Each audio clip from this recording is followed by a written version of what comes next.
I do not dispute at all that people see things or that they imagine that they're seeing things. What I object to is the interpretation of what they're seeing being spaceships. I can't claim 100% that these things I'm photographing are extraterrestrials or what, but I do know they are what I actually photographed and what I saw with my eyes. Are UFOs really extraterrestrial, or are there rational explanations for the phenomenon in events closer to home?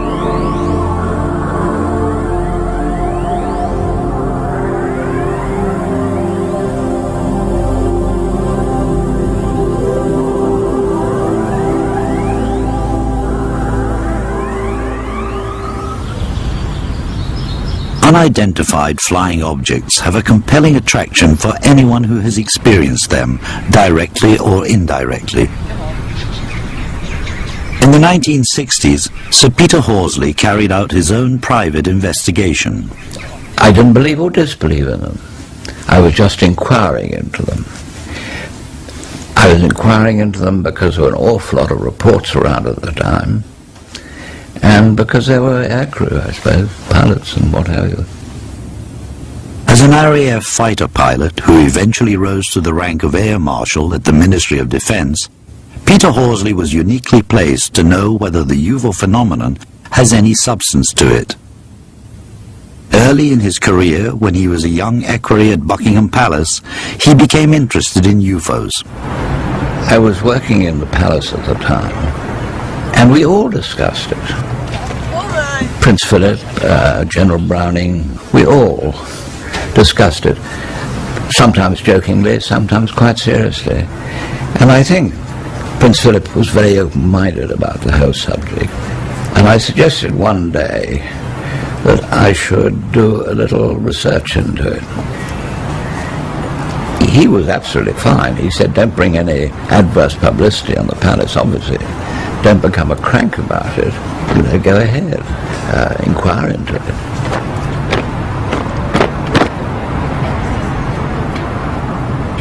The fighter command rang me up and said, we have a case here with a crew of a vampire night fighter who've seen an unidentified flying object flying right over them.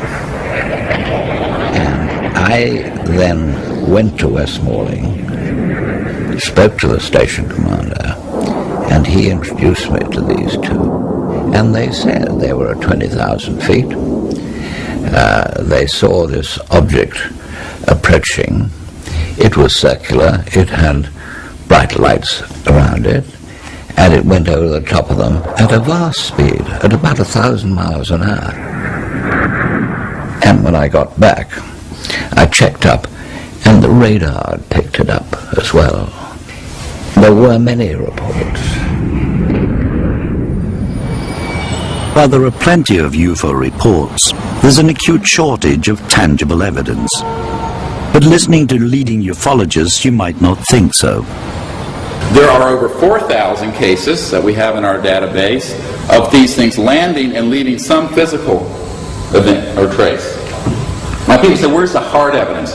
There are metal samples that have been studied that have isotopic anomalies that would be consistent with something originating from off the planet, and they are not out of a meteorite because they are manufactured. These exist. The question is, who's looking at that data and who's reporting it? It's a little bit like... The real question is, where is this alien material? And can it be independently examined? One piece scientifically authenticated could settle the UFO debate once and for all. We were told that in Chile a local gold miner had recovered some strange metal from the site of a UFO crash high in the mountains.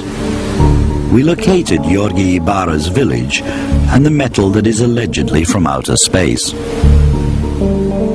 Everybody asking from where it came. I told them from UFO. It is because I saw when the UFO have accident over the mountain. I heard nothing more than this. And I see the lights. Some, I don't know how you say in English, many lights. That's all. Georgi Ibarra claims he saw a spacecraft hit the top of a mountain and that he made his way to the crash site. Once there, he says he saw pieces of metal scattered all around. I saw many. I received 10 pieces. Okay, 10 pieces I keep into the sample bag. And I back to my home. I need to make an analysis, especially I hope from London. Initially, Georgi Ibarra said he was willing to allow a sample of his metal to be independently tested in England. Naturally, he would have to accompany it, although he had no passport. Later, he imposed restrictions on the methods of testing and asked for sums of money that made it impossible to carry out. So metal that allegedly has come from outer space remains locked away in a china cabinet in the home of a shrewd Chilean gold miner.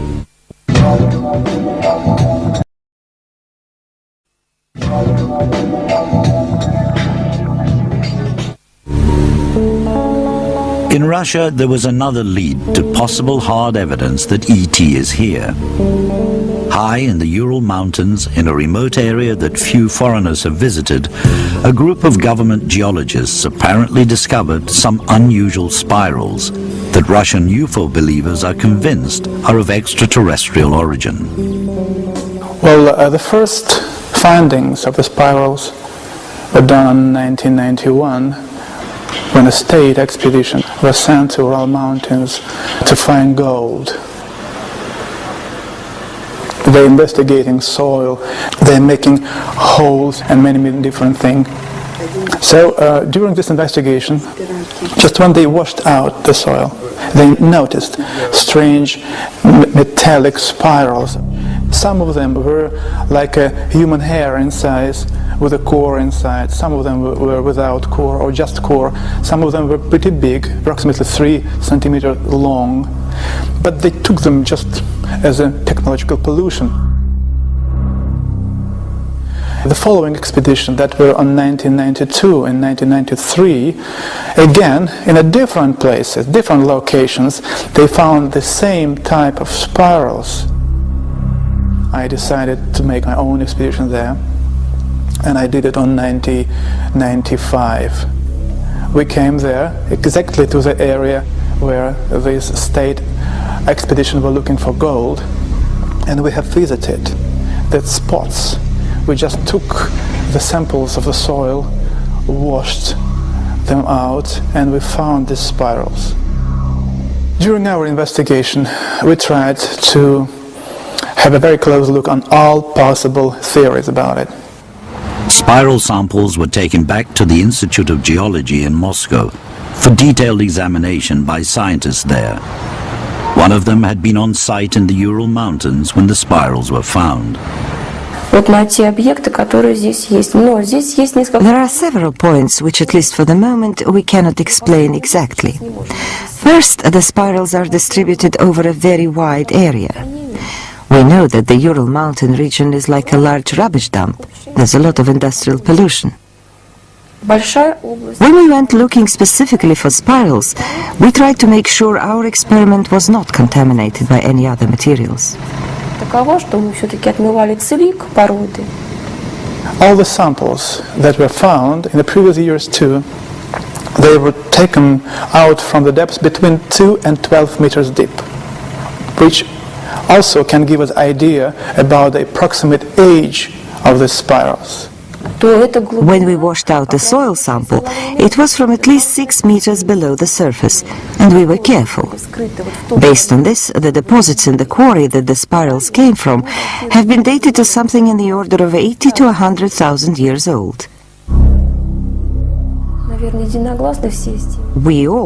All the experts agreed that the spirals were not organic but manufactured, which begs the question, are these spirals from our civilization or some other? That remains an open question.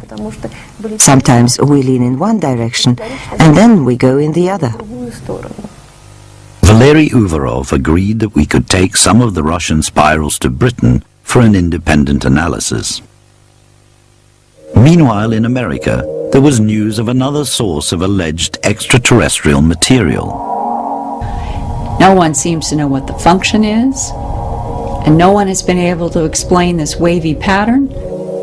And we have done tests in strong electrostatic fields in which there is this odd movement side to side. Wow. Linda Howe is a science journalist and a radio broadcaster. In 1996, she received from an anonymous listener a mysterious package containing some odd material. An accompanying letter explained how it had come to be in the possession of the donor. His grandfather had died in 1974 and had left a diary in which he says he had gone to a crash of a wedge-shaped vehicle in New Mexico in the 1940s. And metal samples had been gathered by this grandfather that he says it was extraterrestrial. The Army Air Forces has announced that a flying disc has been found at Roswell, New Mexico, and sent to Wright Field, Ohio, for further investigation. Once again, Roswell, a story that is so much at the heart of UFO mythology. Army officers say the missile, found sometime last week, has been inspected at Roswell, New Mexico. And now some strange metal that may or may not have come from a crashed alien spacecraft that no one can prove ever existed. But none of it matters if the metal turns out to be manufactured and not of this earth. Everybody who's looked at it says it's been structured by someone for some reason. We just don't know who or why. We brought some of Linda Howe's crash site metal and samples of the Russian spirals back to England, to the prestigious laboratories of AEA Technology at Harwell.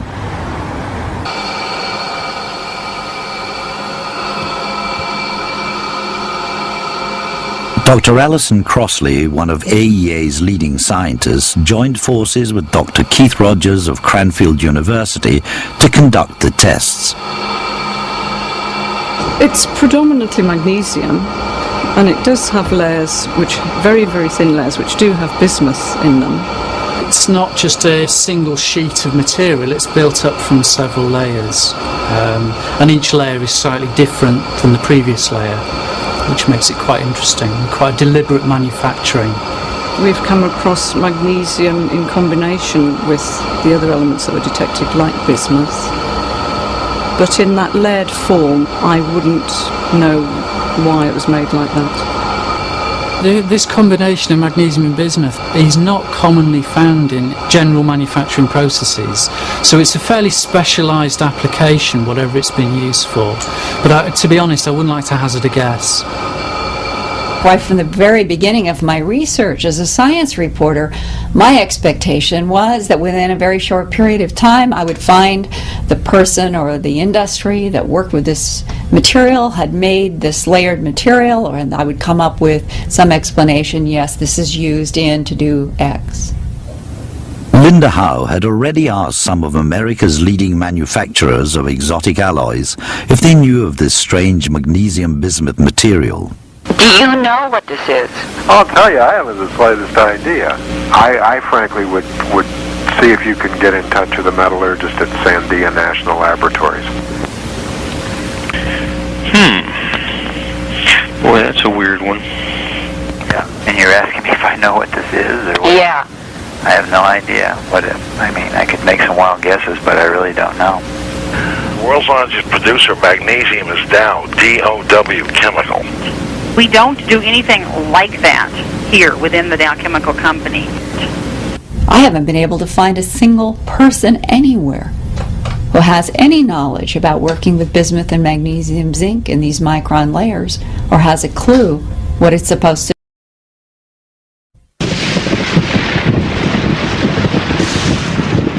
But is it from an alien spacecraft? I think it couldn't have come from outer space because I don't think it would have survived entry into the atmosphere. Because of its structural integrity and the form that we see it, it really wouldn't lend itself very well to a structural material, for example, because it would fall apart. Magnesium melts at a very low temperature, so I don't think it could have. I don't think it's ever been out off the Earth. When it comes to this question of how do you prove an extraterrestrial origin on anything, the one most common hypothesis is if you can come up with an isotopic ratio in elements that we can't find anywhere on the Earth, then you have something that is extraterrestrial. The isotopic composition is really very similar to that you would expect from any piece of magnesium, for example, or any piece of bismuth. It is fairly unambiguously of a terrestrial origin. Terrestrial and manufactured, but so far no one knows by whom and for what purpose. What about the Russian spirals that geologists found in the Ural Mountains and the UFO believers think could be 100,000 years old? The spirals looked very pretty. They were filaments round a core. The filament was tungsten metal and the core was molybdenum. They actually looked to us like light bulb filaments. They did have the same structure that a light bulb filament would have. But there was a lot of metallic debris with the spirals. We found osmium and iridium, commonly found in pen nibs actually. I think they could well be scrap material that had been dumped there. It's not impossible. The Ural Mountains region is known to be an area of top-secret industries, with factories hidden among its valleys. But Russian ufologists know this well. The mystery is that they still believe that the filament lookalikes found there predate our civilization. It seems that reliable eyewitnesses and pictures are the hardest evidence we may have for UFOs. The extraordinary pictures which this East Anglian photographer has recently taken have never been shown on television.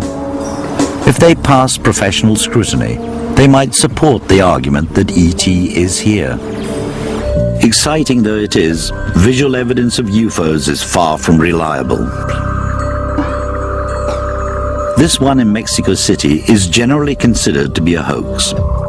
It has the characteristics of a balloon or a clever composite picture.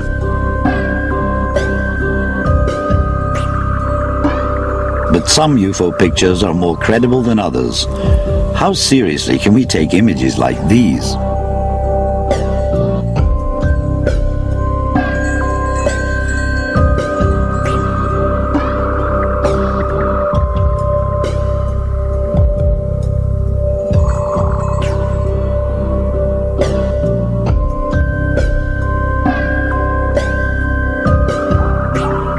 There are so many cheaters there who do it deliberately, who use this the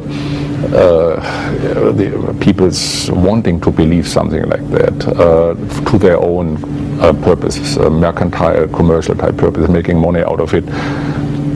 And frauds. There are so many frauds in this particular area. But there is a hard core of definitely not faked and hoaxed material that shows craft, big craft, three-dimensional maneuvering with incredible capabilities in our skies. We have hundreds of photographs that are daylight crystal clear. They've been analyzed and they're not hoaxes. There's thousands of feet of videotape of these objects.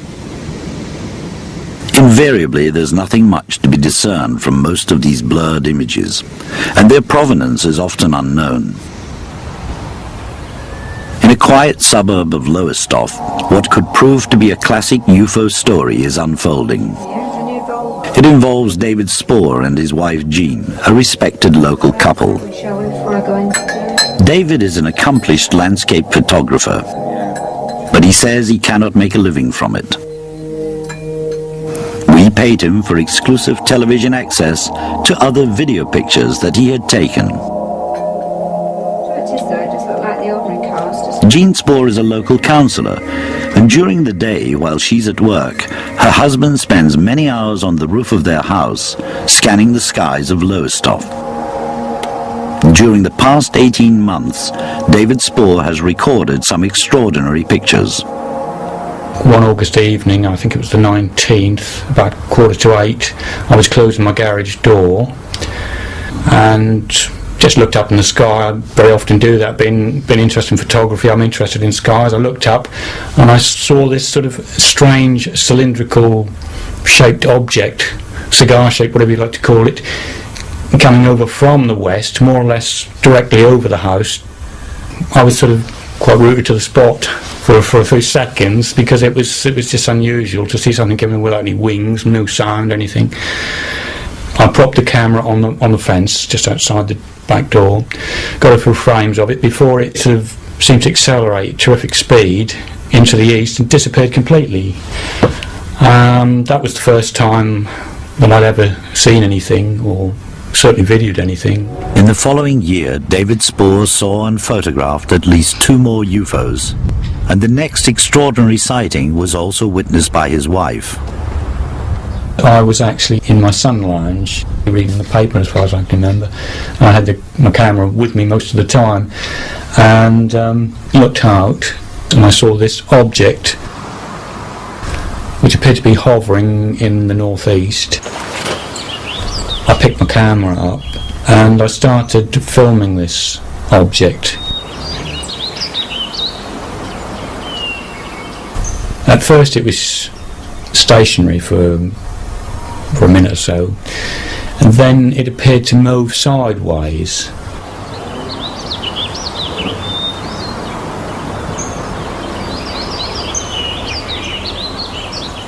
It was moving over the bush, coming across, going out to sea, in the direction of the sea, very, very slowly. No sound, just hovering across. But unfortunately I was going to work and it was a deadline, so I could only watch it for a certain time, and then I had to leave it with David to see where it ended. When it went behind the tree, I know I came round to the side of the house and more towards the front to get see if I could pick it up again, and I did pick it up, and it had moved the other way and I lost it behind part of the house. And this wasn't a tremendously long sighting, but it was an interesting one because it was a daylight sighting, and the object appeared to be quite, well, I don't know if it's solid, but it certainly was a luminous object rather than just a light, and it appeared to be what might be called a sort of almost traditional saucer. That is what I can only describe it as, what it appeared to me. The fact is, David Spoor is a skillful stills photographer. What does he say to those who will insist that he's faking these videos? All I can say is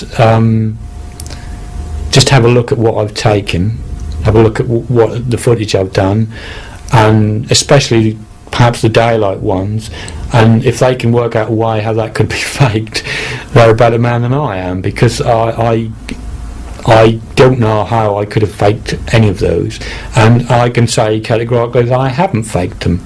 They are things that have happened that I have seen, that my wife has seen. Whether people believe me, all I can say is that that is the truth.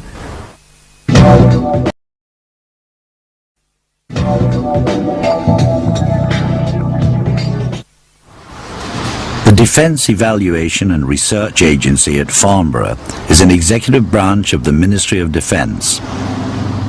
They agreed to look at David Spoor's pictures. Dr. Richard Crowther is expert in, among other things, identifying space debris in the skies over Britain. We asked him if he knew what the unidentified objects in David Spoor's pictures were. Potentially it could be a tank from a launch vehicle, it could be any pressurised vessel from a satellite.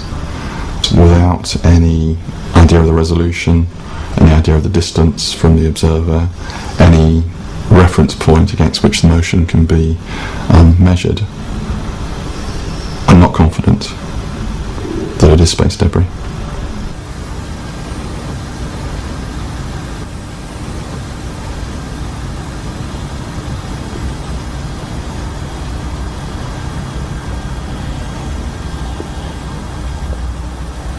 This could be some atmospheric phenomenon, such as a cloud, which is illuminated in a certain way by the sun.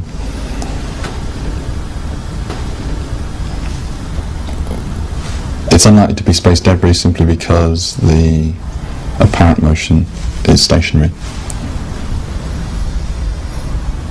If there is an object there, a physical object there in the sky, it could be an aircraft or whatever, but as I say, I would not imagine it's a piece of space debris. A few days later, Richard Crowther called to say that the image that David Spoor had recorded on the 19th of August could have been the American space shuttle passing over Lowestoft as it returned to Earth.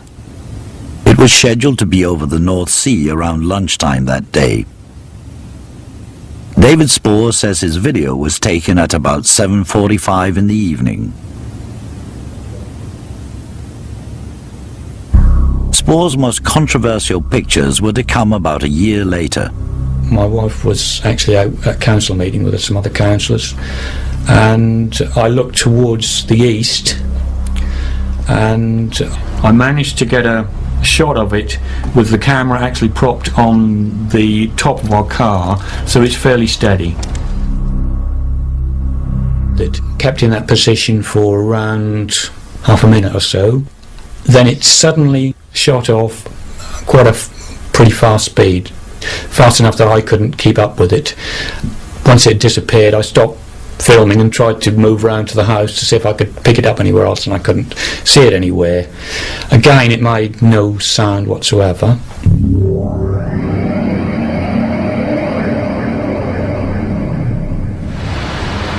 David Spoor willingly agreed to bring his video to London for examination by a team of forensic specialists. Network International regularly assists Scotland Yard in criminal matters. Authenticating photographic and electronic images is Rob Butler's speciality. He had examined 2 of David's videos in detail before delivering his findings. What appears to be a triangular-shaped object may not be in reality.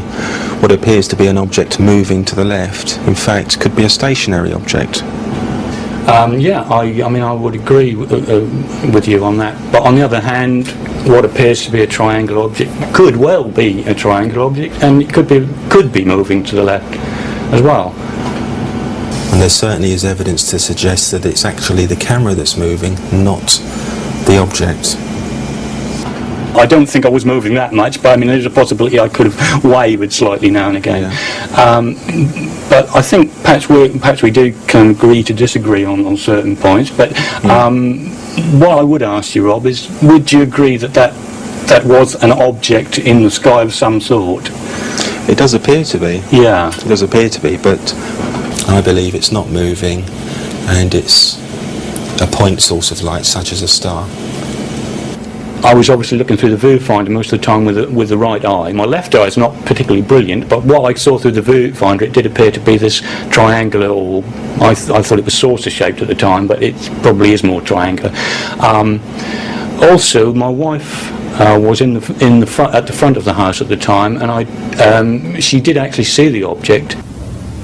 David wasn't able to see this through the viewfinder as I saw it, so our perceptions were totally different.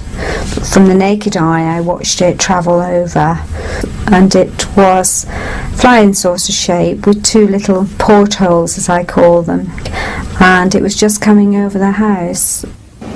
I believe that the object was that shape, and my wife believes it was the object that was that shape, but that's all I can say as I saw it and as I filmed it. I can't prove to you other than what I've got on videotape. That's how it appeared to me. Rob Butler found a problem with the second unknown image. If we look closely, you can see a an oval-shaped dark line. Just tells me that this was copied from the TV screen. Right. So it makes it difficult for me to say, yes, this is authentic, because it's been produced by a process which could allow anything to be added. The original of this tape was produced on a DV digital tape, which was one of part of a tape that got chewed up very badly, and unfortunately I had made a VHS copy, which I again copied onto other VHSs. There was one of the copies that I did actually shoot off a TV screen, so I could actually see into the object a bit better. To be honest, I'm not 100% certain whether this is that particular tape or not. But if you look at it from my perspective, I've been asked, is this genuine footage of a genuine occurrence? And I can't say yes to that, because it's a copy, because I believe it was copied off the TV screen. The mere fact that it's not original means that tampering could have happened in its production. So, in answer to the question, is it genuine, I can't say yes. No. Well, I mean, I can't help you any more on that, other than to say I know at that particular time what I took, and what, unfortunately, I didn't have any other witnesses to this, but so I'm the only witness to this particular object, and all I can say is it was an object that went behind the neighbour's house that I filmed. In the end, the forensic analysis of David Spoor's pictures was inconclusive. I can't claim 100% of these things I'm photographing are extraterrestrials or what, but I do know they are what I actually photographed and what I saw with my eyes. There are thousands of UFO sightings every year in different countries around the world. And there seems to be no common denominator of age, sex or profession among those who are seeing them.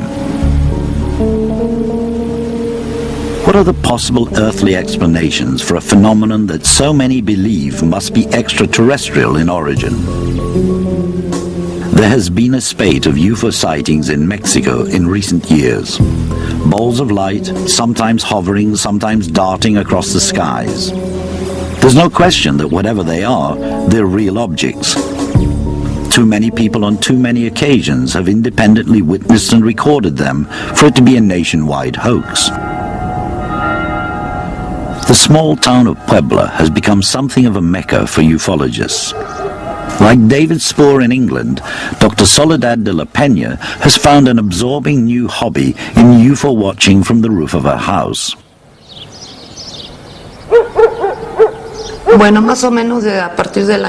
I started to take a genuine interest in the objects in the Puebla skies in around 1991. From the time of the solar eclipse, many objects were seen in parts of the country, and many were seen in this area.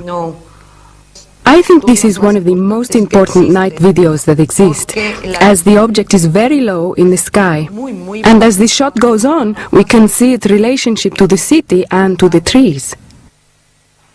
From 1991 until today, I think I've seen around 1,000. 1,000, I'm not exaggerating.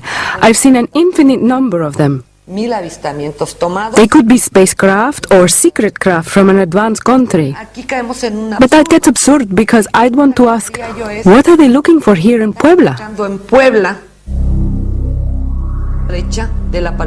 I have discovered that there is a close relationship between the appearance of the UFOs and volcanic activity. When I see a lot of UFOs, it could mean that there's going to be problems with the volcano.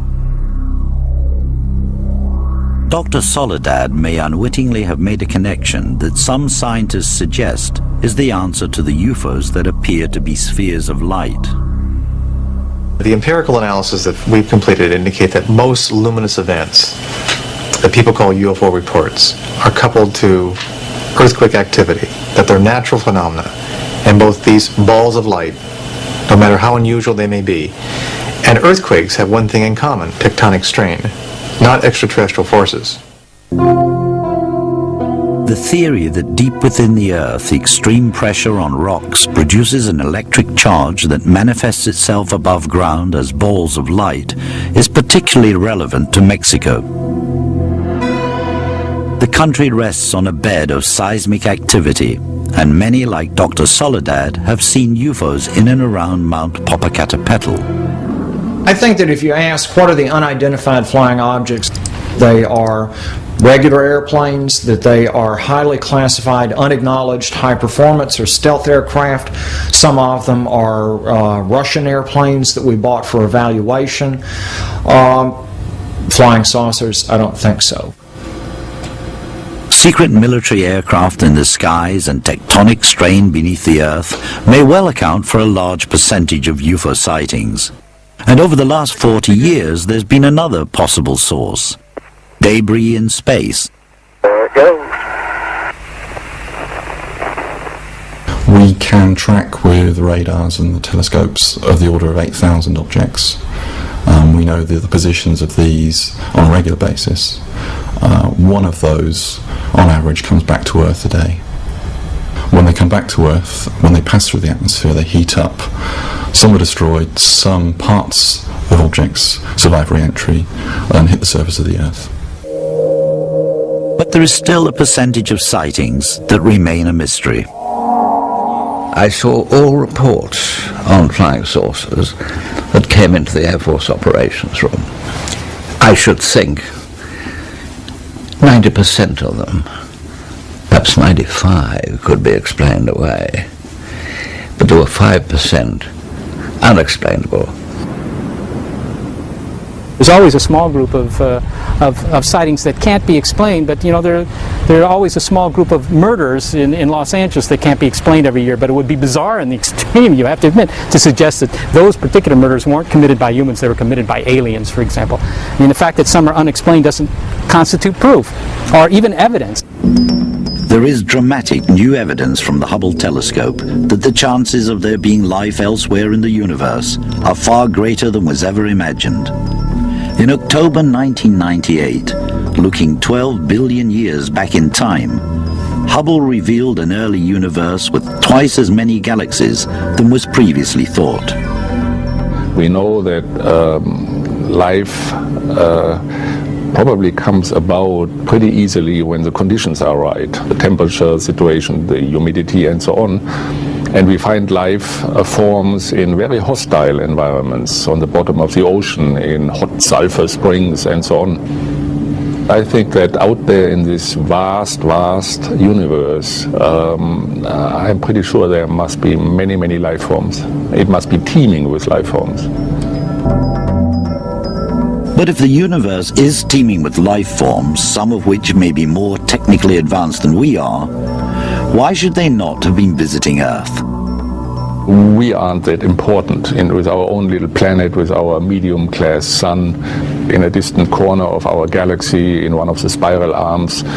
And here you got people who are saying that we are the most important folks in the universe because we are being visited again and again by superior beings. There is no doubt that a UFO phenomenon does exist, and it's global. But so far there's no conclusive evidence that it has an extraterrestrial dimension. Whenever such evidence is presented, on close examination, it seems to fade away. I think if they were here, if there was some evidence that they were here, you'd have tens of thousands of university researchers beavering away on this problem at night. I mean, this would be the most important scientific problem they could work on. And the fact that they're not doing it speaks volumes to me.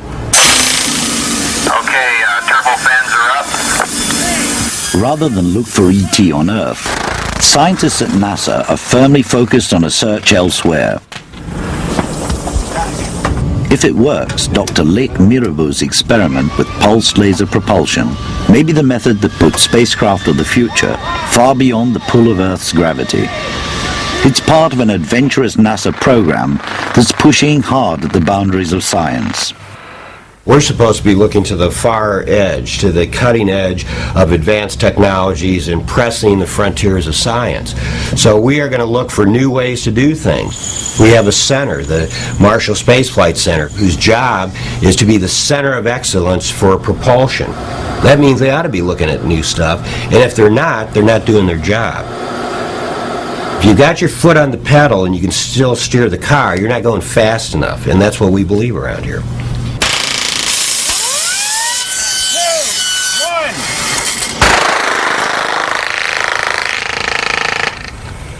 The Breakthrough Propulsion Program that we're investigating started with our interest in trying to understand a lot of the phenomena that are being discovered from Hubble and from other astronomy activities, from particle physics and studies into relativity that are uncovering a number of peculiar phenomena that might have propulsion benefits if they are pursued to some reality. So we're interested in pursuing some of these to see if in fact we could potentially approach the speed of light with travel, or possibly exceed that. There's a lot of controversy in whether that's possible or not. NASA's not shy of controversy. In a program of cutting-edge research, Dr. David Neuver is using superconductors in powerful magnetic fields to test the claims of a Russian scientist who says he's managed to modify the immutable law of gravity. If it's possible, it could have a greater impact than the advent of the wheel.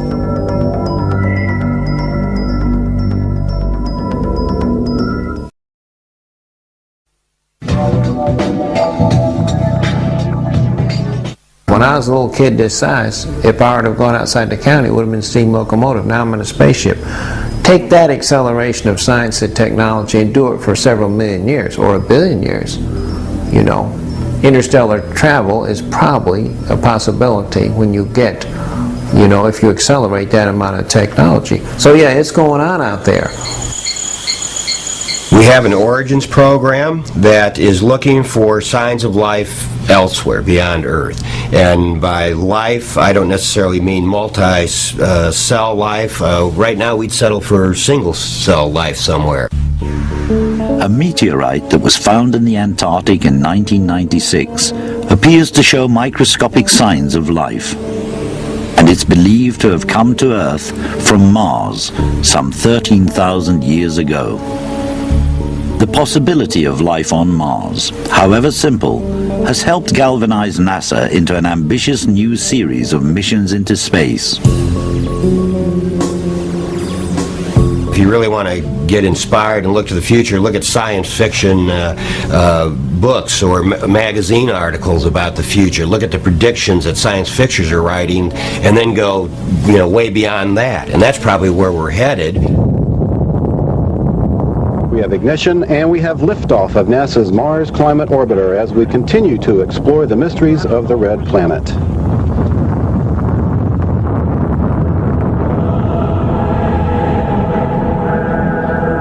On December the 11th, 1998, the Mars Climate Orbiter mission left Earth. On that day, the search for E.T. began in earnest.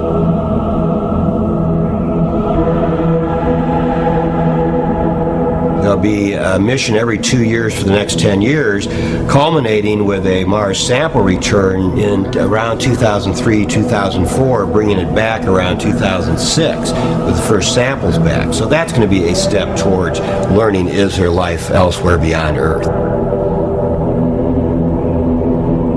We've got the Galileo probe going through the system of Jupiter, and they've discovered a layer of ice around Europa, one of the moons of Jupiter.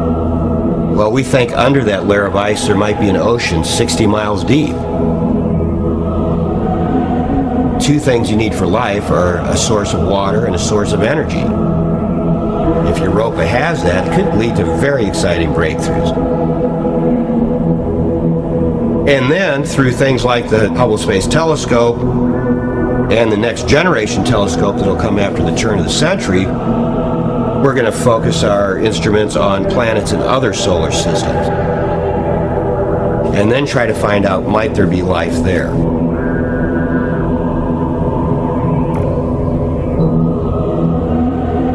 In a universe of points of light, you know, trillions of points of light out there, the notion that we are unique, that we are somehow the only place in the celestial neighborhood where there's life is inconceivable to me. Now the matter is, can we find that life? Will we recognize it when we see it? And does it look anything like what we expect here?